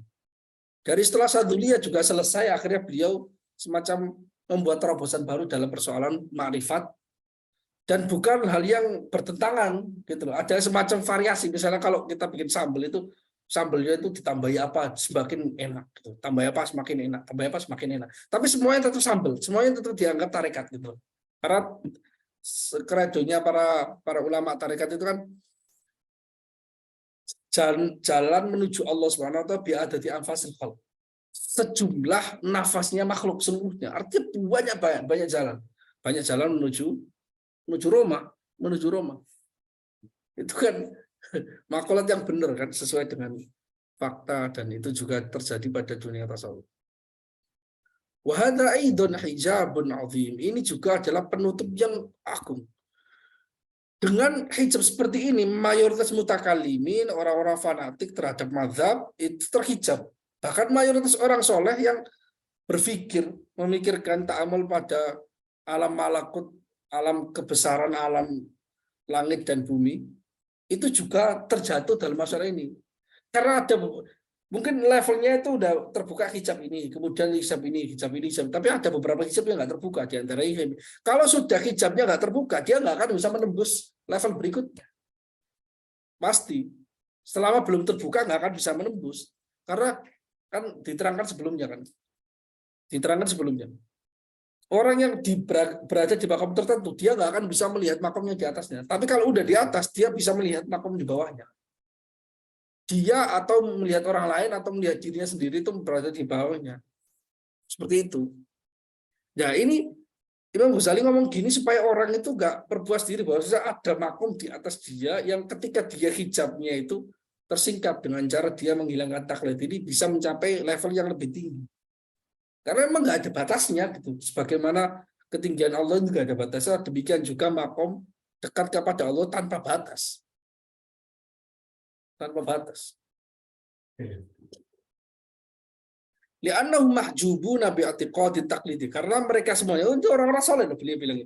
Orang-orang soleh itu terhijab dengan keyakinan-keyakinan taklid yang mengental pada jiwa dan ruh mereka. Wasarat hijaban bainahum wa baina darkil haqaiq. Sehingga menjadi hijab penutup antara dia dan mendapatkan hakikat-hakikat yang baru. Tapi ini berat. Ngomong poin keempat ini berat. Benar. Ini orang dibaca ini oleh orang-orang yang aneh itu sehingga mereka padahal tidak merasa bahwasanya mereka itu bodoh, belum paham tentang ajaran-ajaran syariat secara mendalam, tiba-tiba merasa dia tidak taklid. Jadi emang berat baca teori ini, tapi digunakan oleh orang yang salah malah salah gitu loh. Padahal sebenarnya teorinya benar. Makanya banyak para imam zaman dulu itu berwasiat jangan taklid pada pendapat saya kayak gitu. Itu maksudnya ke orang-orang tertentu. Tapi orang saya sekarang kan penyakitnya orang zaman akhir kan sudah merasa memiliki makom yang sebenarnya dia nggak merasa. Lebih ke apa ya? Suka membohongi hati sendiri. Suka membohongi mata basiranya sendiri sehingga lisan dan hati dia itu berbeda omongannya. Sehingga mereka ngomong di mana-mana dia levelnya di situ padahal sebenarnya dia itu tahu di dalam hatinya enggak, belum level di situ. Jadi sering digunakan ini. Teorinya Imam Ghazali atau para ulama sufi sering digunakan terhadap pelanggaran syariat dan pelanggaran tasawuf. Yang kelima al-khamisu al-jahlu bil jihadil lati yaqa'u minha al-uthur al-matalib. Yang kelima yaitu tidak mengetahui arah di mana arah inilah dia akan mendapatkan tujuannya, tujuan ma'rifatnya. Artinya dia tidak tahu arah. Kalau dia tidak tahu arah, dia tidak akan bisa mencapai tujuan tertentu itu. Tadi kan arahnya terpalingkan. Ya kan? Terus kena hijab. Ini enggak, dia salah arah. Jadi dia merasa bahwa arahnya ke sana padahal arahnya yang lain. Enggak tahu ngeblank arahnya kemana, enggak tahu. Fa inna talibal ilmi laisa yumkinuhu an yuhassila al-ilma bil majhul illa bitadzakkur lil ulum allati tunasibu matlubah. Ini poin 5 ini Imam Ghazali membahas ilmu tasawuf tapi dengan mengeluarkan ilmu rasionalnya luar biasa di sini. Saya kadang itu gimana ya? Imam Ghazali itu kuat banget ya. Maksudnya gini loh. Maksud saya gini. Ilmu rasional dan ilmu tasawuf itu sebenarnya rasa dauk dan jalurnya itu berbeda. Sebenarnya berbeda. Biasanya orang normal, orang yang pada umumnya yang levelnya biasa, itu ketika dia tuh melalui jalur atau sedang membahas masalah-masalah tasawuf atau melalui jalur-jalur tasawuf, dia itu jiwa dia itu susah untuk langsung meloncat ke arah yang lain jalannya. Istilahnya itu putar baliknya susah. Karena misalnya kita punya motor mobil dengan kecepatan tinggi, gitu. Tiba-tiba belok dengan kecepatan cepat, itu kan biasanya kan akan terguling kan, atau bahkan putar balik dengan kecepatan cepat. Itu nggak bisa. Normal. Imam Ghazali itu beda. Imam Ghazali itu otaknya itu luar biasa dan jiwanya sangat tinggi. Ketika beliau itu lagi serius banget bahas masalah rohani, itu langsung bisa atret gitu loh. Kembali ke masalah rasional banget gitu. Iya, dan beliau membuktikan bahwa masalah rasional ini pasti terikat dengan masalah rohani. Jadi itu makanya saya itu sering ketawa dan kadang itu kok bisa ya Imam Ghazali gini ya. Ruhnya itu benar-benar qutbul ulum. Qutbul ulum. Banyak ulama mengatakan Imam Ghazali itu qutbul ulum. Jadi puncaknya keilmuan yang dicapai oleh para ulama secara umum ya. Di level kelima ini beliau itu atret gitu loh, putar balik ke masalah-masalah rasional untuk membuktikan bahwasanya di persoalan sebelumnya itu masih ada kaitannya. Ini nanti saya jelaskan dikit. Misalnya gini, ini kaitannya dengan ini hanya bisa dipahami oleh orang yang pernah sedikit membaca Muhassal Afkar Mutaqaddimin karyanya Ar-Razi dan juga membaca Mawaqif atau membaca kitab-kitab mantik minimal level minimal level tahdhibul mantik. Ini luar biasa di sini. Dan itu hakikat falsafah juga, hakikat falsafiyah di kitab-kitabnya Ibnu Sina juga disebutkan hal ini. Fa inna talibal ilmi, karena sesungguhnya penuntut ilmu laisa yumkinuhu an yuhassila al-ilma bil majhul illa bitadzakuril ulum allati tunasib matlubah. Dia tidak akan bisa mencapai atau menghasilkan ilmu, mencapai pengetahuan tentang hal yang belum diketahui, artinya pengetahuan hal yang baru, kecuali dengan apa? Illa bitadzakuril ulum allati tunasib matlubah. Kecuali dengan mengingat-ingat ilmu-ilmu yang sesuai dengan apa itu disuruh. Nah, tadzakur lil ulum itu maksudnya lil ulum di sini adalah muqaddimah sughra, muqaddimah kubra. Atau kalau dalam bahasa ilmu mantik adalah lul ulum di sini adalah al mabadi. Jadi beliau sedang menerangkan bahwa ini penjelasan tentang cara otak bekerja. Jadi ada kesepakatan bahwasanya otak ini, otaknya manusia, ketika dia itu tidak mengetahui hal tertentu dengan ketidakpengetahuan yang mutlak, maka tidak mungkin dia akan berpikir ke sana. Misalnya, bayangkan saja misalnya ada orang yang sama sekali nggak pernah melihat alam semesta, dalam arti luar angkasa dan sebagainya, nggak pernah melihat gambarnya, nggak pernah mendengar orang yang membicarakan soalnya, sama sekali nggak pernah mendengarnya. Dan dia juga kebetulan orangnya buta, nggak pernah melihat langit dan sebagainya. Apakah mungkin dia itu bisa berpikir ke arah tentang alam semesta, tentang luar angkasa, tentang itu? Mustahil. Nah, karena itu para ulama mengatakan syarat pertama orang mengetahui ilmu adalah dia itu harus tidak bodoh dengan ini secara mutlak. Kalau bodoh sama sekali, maka dia tidak akan mendapatkan ilmu baru. Bodoh sama sekali maksudnya misalnya anak kecil, dia nggak tahu rasanya namanya cinta, rasanya rindu dan sebagainya. Cinta nggak tahu, sama sekali dia nggak tahu. Jadi mustahil dia mengetahui paham tentang cinta. Anak kecil, dia itu sama sekali nggak tahu yang istilah namanya matematika, karena belum berpikir ke sana. Maka mustahil dia punya pengetahuan tentang matematika, mustahil. Jadi syaratnya untuk mendapatkan ilmu, dia itu dalam objeknya ini nggak boleh dia itu jahil mutlak. Tapi yang boleh itu, tapi kesepakatan mereka juga bahwasanya matlub atau sesuatu yang dituju objeknya itu juga nggak boleh diketahui secara mutlak. Kalau diketahui secara mutlak terjadi tahsilul hasil. Kalau yang tidak diketahui secara mutlak itu terjadi tidak mungkin tawajuh ke arah sana, nggak mungkin. Jadi yang terjadi supaya kita bisa mendapatkan ilmu baru itu harus objeknya itu harus kita ketahui sebagian, namun tidak kita ketahui sebagiannya. Ai ma'lumun min wajhin wa majhulun min wajhin akhar. Nah, dari sisi yang majhul min wajhin akhar, dari sisi yang tidak diketahui dari sisi yang lain ini, ya. Inilah nanti arah pemikiran kita ke arah sana.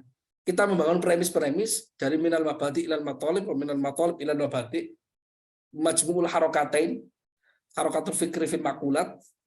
Itu kan definisi fikir dalam ilmu rasional. Itu akhirnya mengambil muqaddimah. Jadi awalnya itu pemikiran itu menuju ke arah sini. Menuju ke objek ini.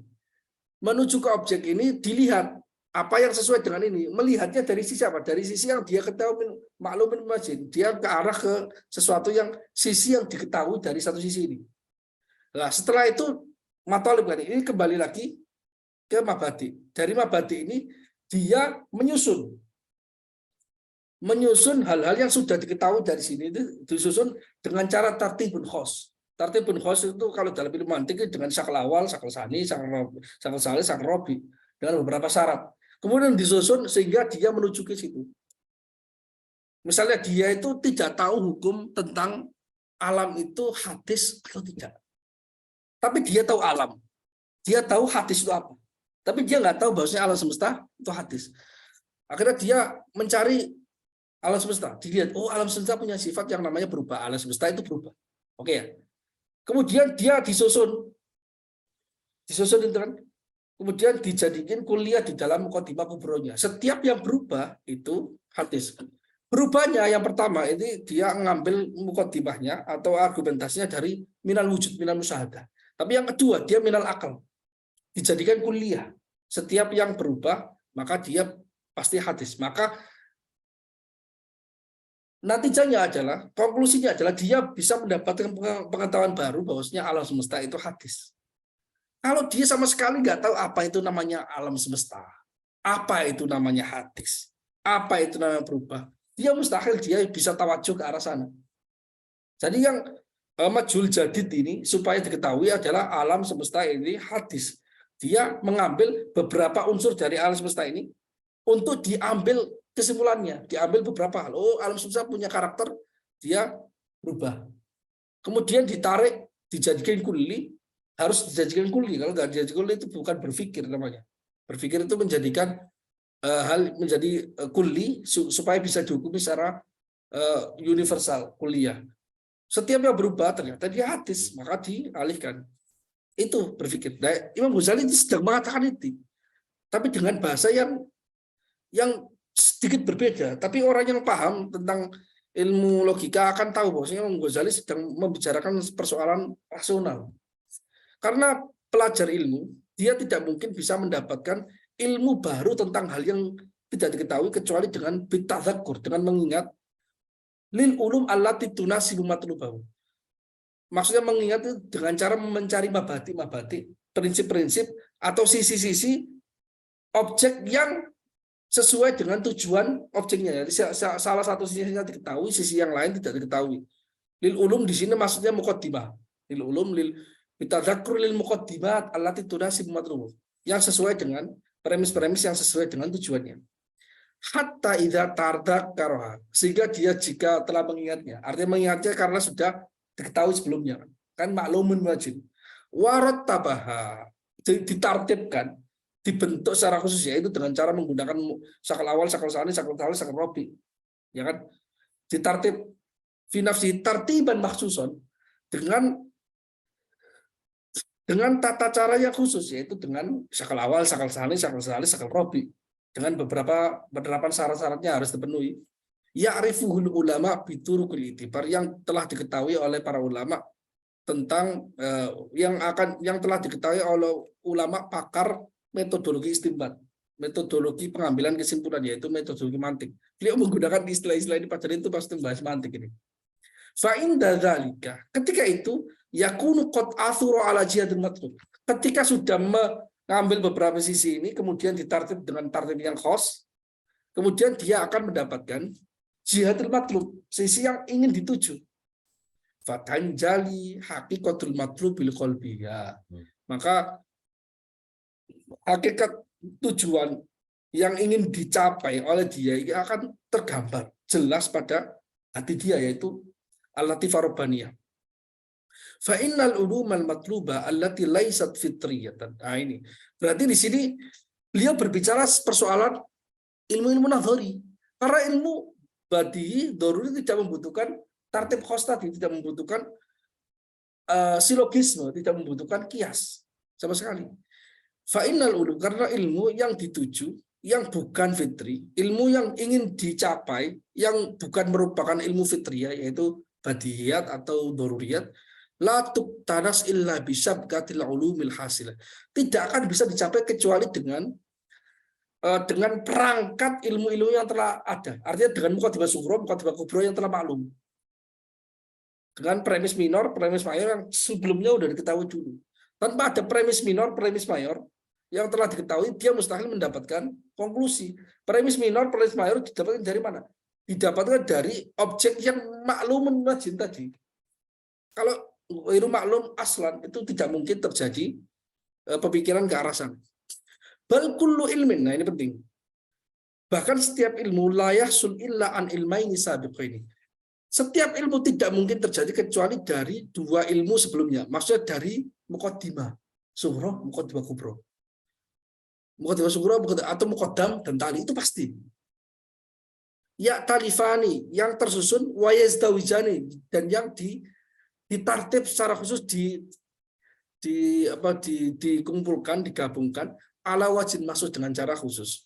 Fayahsulu min izdiwajiha ilmun salis, sehingga dengan menggabungkan dua ilmu sebelumnya itu muqaddimah sughra, muqaddimah kubra, muqaddam dan tali akan menghasilkan ilmu yang baru yang ketiga yaitu al ilmu bin natijah. Al ilmu bin natijah, karena ilmu natijah itu beda dengan muqaddimah sughra, beda dengan muqaddimah kubra. Ala mithali ma yahsulun nitaju min izdiwaji adzikri wal untha. Ini beliau itu setelah menerangkan teori rasionalnya sebagaimana dituliskan oleh para ulama-ulama mantik, ahli filsafat dan ulama mutakallimin, beliau mengambil ibroh, dan ini yang ilmunya Imam Al-Ghazali dimasukkan lagi, ilmu tasawufnya beliau dimasukkan. Sebelumnya ini ilmu rasional, kemudian beliau atret kembali ke ilmu tasawuf. Sebagaimana seperti yang terjadi dari iktibar dengan fenomena alam semesta. Ini yang sering dilakukan oleh para ahli sufi. Iktibar dengan ayat, iktibar dengan hadis, iktibar dengan alam semesta. Mengambil ibroh itu kelebihannya ulama sufi. Kelebihannya ulama sufi yang tidak dimiliki secara selevel seperti ulama sufi. Ulama-ulama bidang lain tidak bisa selevel dengan ulama sufi dalam bidang ini. Tolong lemparin itu. Tempat itu. Ini entek soalnya. Sorry. Itu luar biasa.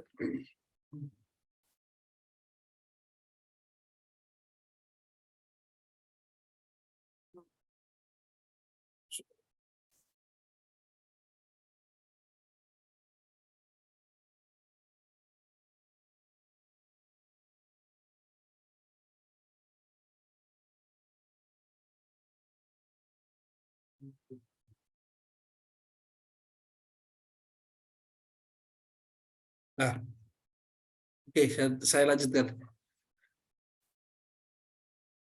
Sehingga dengan mencampurkan dua ilmu sebelumnya itu akan menghasilkan ilmu yang ketiga yang baru.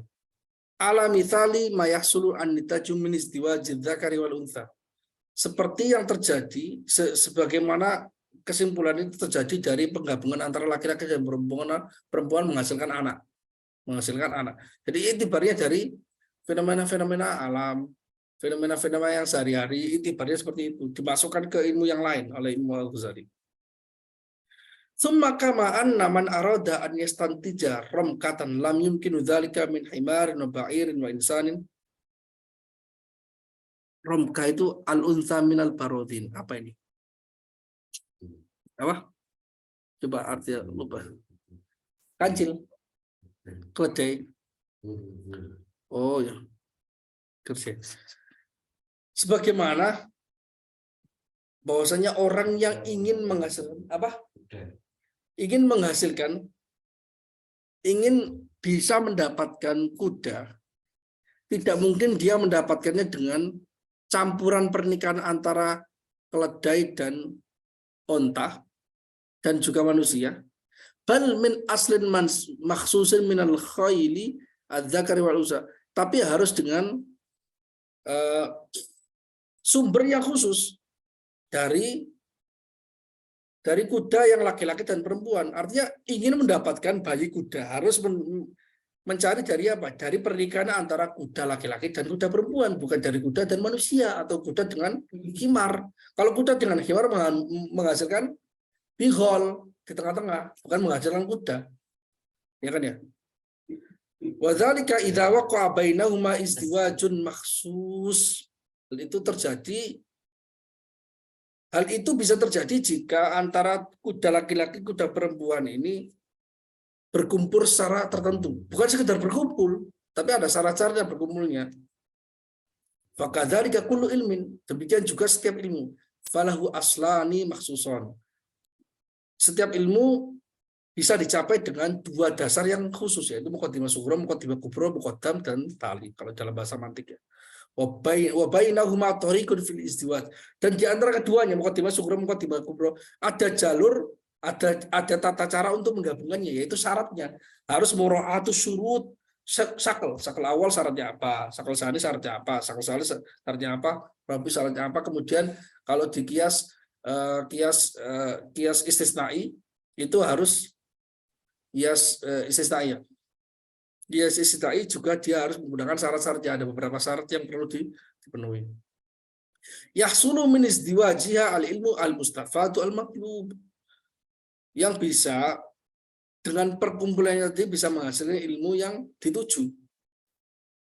Beliau membahas ini masalah ilmu rasional sebenarnya. Ilmu rasional, ilmu mantik, ilmu kalam dan ilmu filsafat. Mereka membahas seperti ini. Tapi dengan bahasa yang lain yang digabungkan dengan persoalan tasawuf. Jadi Imam Ghazali ingin mengatakan bahwasanya jadi sufi itu jangan kosong dari ilmu rasional sama sekali. Sehingga iya benar. Karena itu beliau kan gini kan. Kalau jadi sufi tapi kosong dari ilmu rasional, sehingga dia nggak bisa membedakan antara mana yang itu adalah ruh, itu adalah bukan ruh, terus mana yang mustahil dan mana yang tidak. Sehingga banyak orang mengatakan bahwa orang itu bisa berada di dua tempat sekaligus, padahal yang terjadi itu rohnya, bukan zatnya. Kalau zatnya mustahil berada di dua tempat, karena jisim kasif mustahil berada di dua tempat dalam satu waktu. Kalau roh bisa, enggak. Maksudnya Imam Ghazali seperti itu, dan Imam Ghazali yang paling berhasil ya dalam menggabungkan beberapa hal ini. Fal jahlu bitilkal usuli wa kaifiyatil istiwaji wal mani'u minal ilm. Tidak tahu dasar-dasar ini, maksudnya muqaddimah ini, dan tidak tahu tentang cara menggabungkannya, yaitu tidak tahu mantik, tidak tahu cara sakal awal, sakal salis, sakal robi, dan beberapa syaratnya. Huwal mani' minal ilm. Itu yang menghalangi orang dari pengetahuan yang baru. Wa mithaluhu ma dzakarnahu minal jahli bil jihati allati as-suratu fiha. Contohnya adalah apa yang telah kita jelaskan berupa kebodohan tentang arah di mana gambar yang ingin dituju itu berada di mana. Dia nggak tahu arah.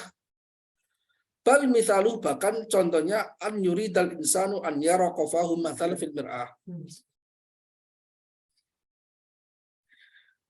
Contohnya misalnya seseorang dia ingin melihat citoknya itu, belakang kepalanya ini di kaca. Dia nggak bisa. Fa innahu in rafa'al mir'ati bi izai wajhi lam yakun qad hadza biha syatrul qafa. Jika dia meletakkan kaca di depan wajahnya, maka dia tidak mengarahkannya ke arah sitok dia, kepala belakangnya. Fala yadharu fil qafa. Maka sitok belakangnya nggak akan tampak di kaca itu, karena kacanya malah menghadap ke mukanya, bukan ke sitoknya. Arahnya terbalik. Dia ingin tahu gambar sitok kepala, tapi diarahkannya ke muka dia. Wa in rafaha wara al-qafa wa hadahu kana qad adala bil bir'ati an ainihi. Jika dia meletakkan kacanya itu ke belakang sitok dia dan menghadapkannya, mengarahkannya ke sana, dia telah mengarahkan, memalingkan kaca dari depan wajahnya, dari matanya, sehingga dia nggak bisa melihat. Jadi kacanya, supaya saya bisa melihat jitok kepala ini belakang, ya udah saya taruh di belakang. Nah, terus melihatnya gimana? Kan matanya nggak lihat. Fala yarul bil awala suratul qafafiha, sehingga dia nggak bisa melihat kaca, juga nggak bisa melihat gambar kepala belakang dia. Fayahtaju ila mir'atun ukhra. Mir'atun ukhra yansubha wara al-qafa.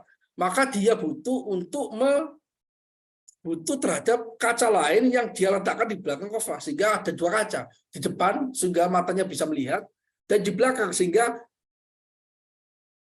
qafanya ini, citoknya itu bisa terpantul ke sana, kemudian pantulan dari kaca yang kedua di belakang ini memantul ke kaca depan sehingga masuk ke mata dia.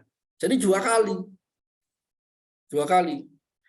Wa hadhihi fi muqabalatiha bihaitsu yubsirha. Ini diletakkan di depan dia sehingga sekira dia bisa melihatnya. Wayar'a munasabatan baina wad'il mir'ataini hatta tantabi'a suratul qafa fil mir'atil muhadhiyati lil qafa. Dan dia menjaga atau menjaga hubungan antara posisi dua kacanya sehingga gambar kepala belakangnya di kaca yang selaras dengan gambar kepala belakang ini bisa mantul ke kaca depan dia. Kemudian gambar kaca ini di belakang ini bisa tercetak atau terefleksikan di kaca yang lain yang berada pada fi muqabalatil ain, yang berada di mata depannya, berada di depan matanya. Tsumma tudriku al-ainu suratal qafa. Kemudian baru dia bisa mengetahui, baru mata dia bisa melihat gambar kepala belakang dia. Maka demikian itu juga terjadi dalam persoalan ilmu.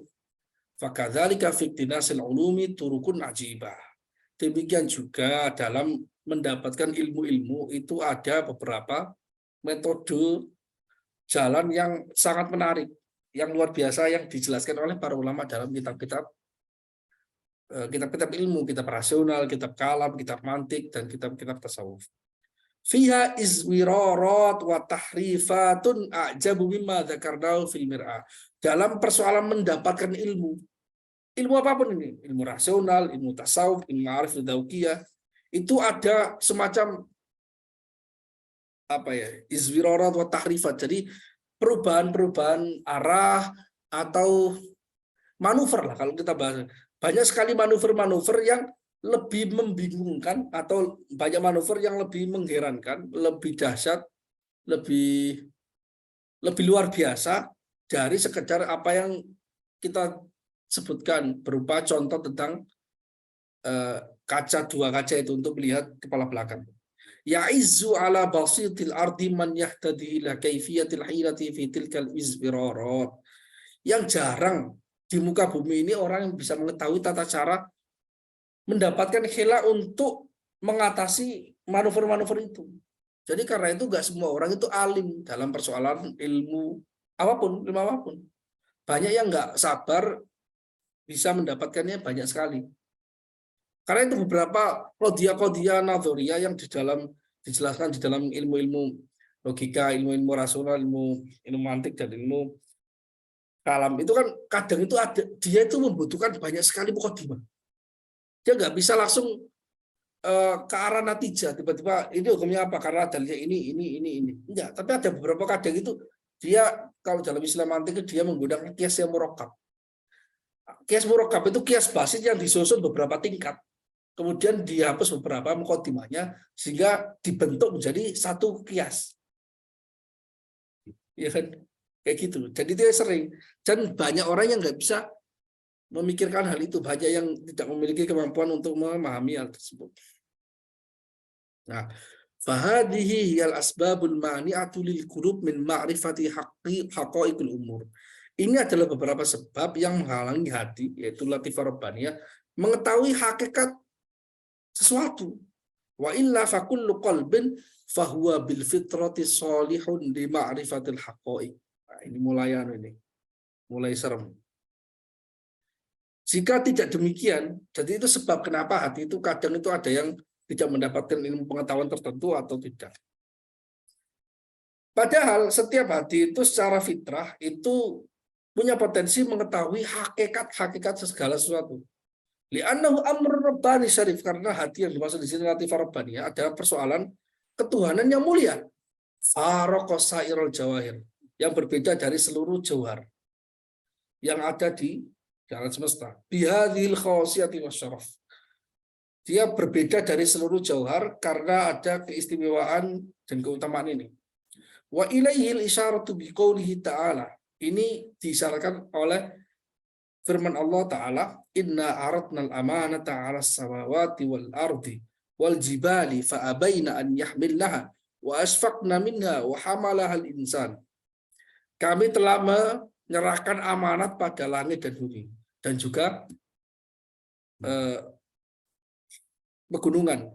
Mereka seluruhnya menolak, tidak sanggup untuk mengemban amanat ini dan merasa lemah. Namun ditanggung oleh manusia. Ada terus innahu kana dzuluman jahula. Karena manusia itu orang yang sering dolim dan jahil, sering bodoh. Makanya kadang itu nggak merasa kalau dia nggak mampu. Yang nggak bisa merasa kalau dia nggak mampu itu manusia. Kalau makhluk lain itu ketika dikasih amanah nggak bisa ya ngomong nggak bisa gitu. Kalau manusia itu yang paling sering merasa mampu, padahal nggak mampu. Tapi gara-gara dia merasa mampu, itu ada potensi yang bisa, yaitu nabi misalnya. Ya kan? Jadi dari satu sisi itu manusia itu aneh. Anehnya itu karena sering merasa bisa padahal dia nggak bisa. Nggak benar-benar bisa jujur pada dia. Tapi ada berkahnya itu. Berkahnya manusia karakternya seperti itu. Maka salah satu jinsun manusia, salah satu nauk manusia, itu bisa juga mengemban itu. Gitu loh. Ada yang berani mencoba atau memang sudah ditakdirkan untuk bisa seperti itu. Unik. Karena setiap dari 1.000 orang yang gagal kan ada satu yang berhasil. Kalau semuanya tidak mencoba, itu berarti kan semuanya gagal semua. Ya tapi ini bukan cerita soal hakikat syariah ya. Ini cerita tentang hakikat kauniyah. Hakikat kauniyah itu adalah sesuatu yang pasti terjadi. Karena sudah digerakkan, dipaksa oleh Allah bentuknya seperti itu. Tapi kalau hakikat syariah itu adalah sesuatu yang seharusnya terjadi. Kalau kita menggunakan kasbi kita untuk melakukannya, maka itu terjadi. Kalau tidak, ya tidak. Nah ini berbicara soal kauniyah yang tidak ada taklif kita untuk merubahnya sama sekali. Nggak ada manusia ditaklif untuk merubah persoalan alam semesta yang berputar ke kanan dibalik ke berputar ke kiri, terus dibalik itu nggak ada. Ketika kiamat datang ya datang, nggak bisa maju, nggak bisa mundur. Idza jaa ajaluhum la yastakhiruna sa'atan wa la yastaqdimun. Isyaratan ila anna lahu khasiyatan tamayyaza biha 'anis samawati wal ardi wal jibal. Ada isyarat, itu mengandung isyarat bahwasanya manusia memiliki kekhususan yang membedakan dia dari langit, bumi, dan pegunungan. Yaitu apa? Yaitu itu. Kulubnya, hatinya, latifah robbaniyahnya itu beda dengan yang lain. Jadi yang lainnya nggak terima amanat, ternyata yang kena amanat itu adalah hatinya manusia, yaitu latifah robbaniyah. Biasara mutiqan li hamli amanatillah ta'ala. Dengan kekhususan ini, dia mampu mengemban amanat Allah Subhanahu wa ta'ala. Wa tilkal amanatu yal ma'rifatu wa tauhid. Amanah itu adalah ma'rifat, mengetahui Allah. Kalau dalam bahasa ilmu kalau mengetahui sifat-sifat Allah yang wajib, yang jaiz, yang mustahil.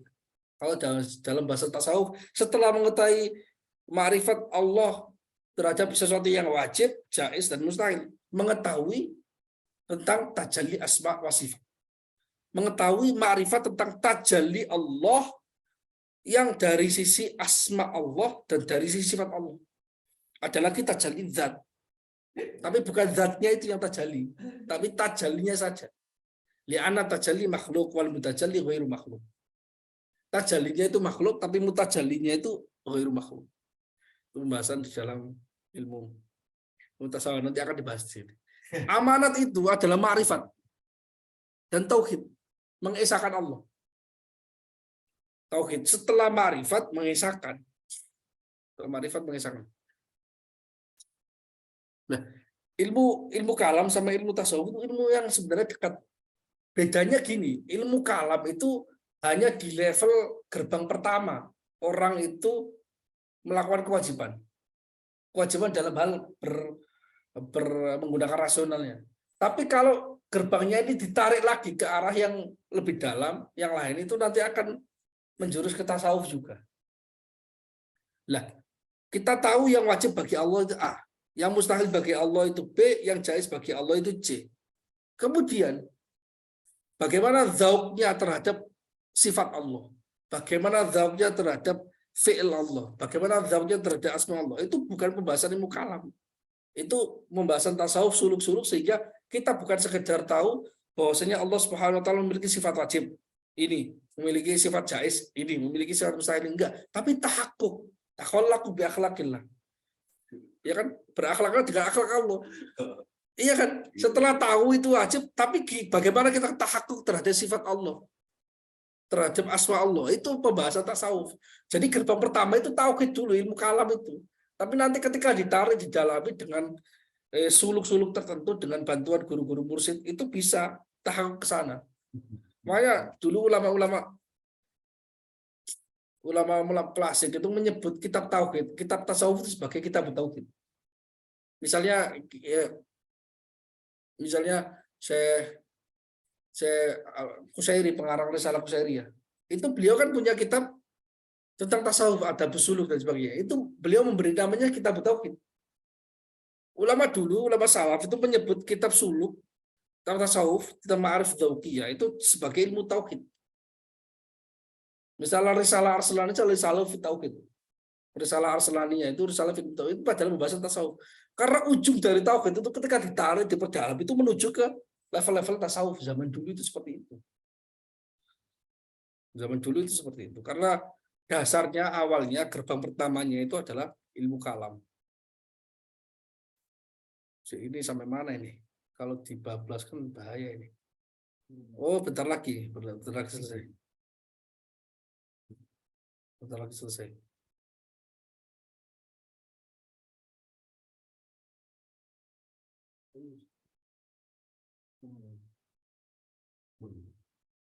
Wa qalbu kulli adabiyyin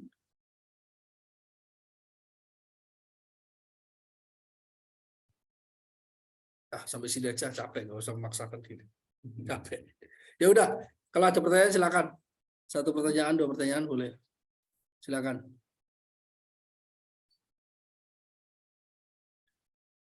Nanti tanya lah. Mau tanya nggak? Allah.